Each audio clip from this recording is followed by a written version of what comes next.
Hello everyone, welcome back to the channel. Hope you are doing well and fine. And in today's video, I'll be showing you how to use Adobe Scan offline without internet. So without wasting any time, let's just jump right on the video and make sure to watch this video till the end and follow the steps as well.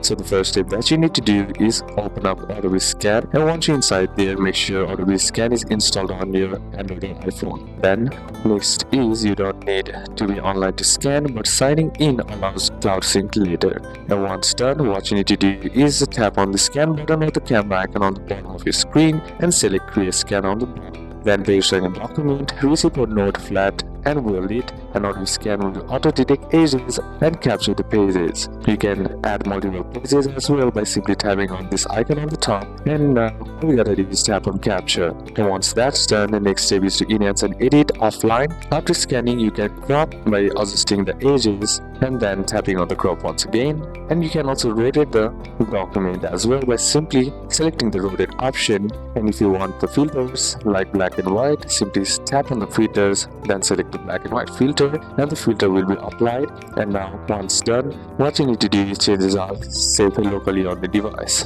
Now tap on save PDF on the bottom of the screen, and the PDF is stored locally on your phone even without an internet connection. You can access it anytime from your Adobe Scan library, and then once you connect to the internet, Adobe Scan can upload your scans to Adobe Document Cloud for backup and cross-device access. Offline scans remain on your device until synced. So these are a couple of steps that you can apply, and that's it for today's video, guys. Hope this video was useful to you. Leave a like if it did, comment down any questions that you have, and see you soon on the next one.